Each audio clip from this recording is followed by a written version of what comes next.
Moi, l'homme de couleur, je ne veux qu'une chose, que jamais l'instrument ne domine l'homme, que cesse à jamais l'asservissement de l'homme par l'homme, c'est-à-dire de moi par un autre, qu'il me soit permis de découvrir et de vouloir l'homme où qu'il se trouve.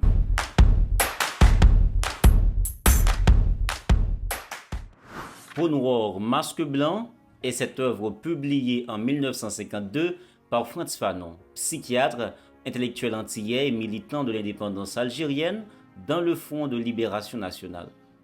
Comme Aimé Césaire, il s'adresse à ces millions d'hommes à qui on a inculqué savamment la peur, le complexe d'infériorité, le tremblement, l'agenouillement, le désespoir et le larbinisme. Ces millions d'hommes qui ne veulent plus être eux-mêmes, qui ne veulent plus être comptés au milieu de leurs congénères et qui veulent à tout prix devenir blancs, comme un blanc ou presque un blanc. Ce, au travers de leur langage, leur mode d'être et de se verdir. Ces millions de femmes qui cherchent à s'élever socialement et psychologiquement en s'offrant à un homme blanc. Ces millions d'hommes qui ne vont vers la femme blanche que par quête de reconnaissance et de validation. Fanon ne condamne pas ce désir, mais il le déconstruit comme étant le produit d'un système colonial qui a inculqué aux Noirs un complexe d'infériorité.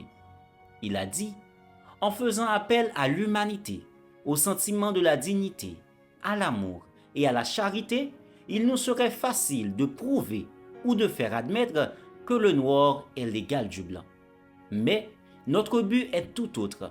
Ce que nous voulons, c'est aider le noir à se libérer de l'arsenal complexuel qui a germé au sein de la situation coloniale. Selon lui, il existe chez les colonisés un complexe de dépendance vis-à-vis aux colonisateurs. Et ce complexe est bel et bien le résultant de l'environnement colonial qui persiste encore. Assez souvent, dans les sociétés racistes, les Noirs sont renvoyés à leur couleur de peau. Ils y sont fétichisés, exotisés ou criminalisés car les yeux blancs ne les voient pas comme des personnes, mais tout simplement comme des corps, les réduisant à une couleur, à une histoire de servitude. Et le noir, au milieu de l'angoisse, la dévalorisation de soi et le rejet de son identité noire, recherche la reconnaissance du blanc. Une reconnaissance qui lui impose de se nier lui-même pour être accepté.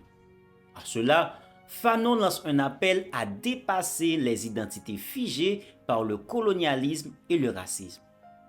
Après avoir exploré les mécanismes d'aliénation, de dépendance et de déshumanisation, il rejette l'idée d'être enfermé dans une identité noire définie par le regard blanc.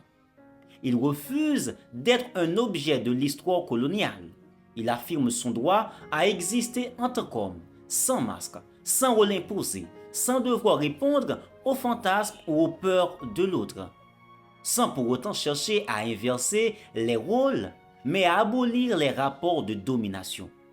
Il appelle à une humanité réconciliée, débarrassée des hiérarchies raciales.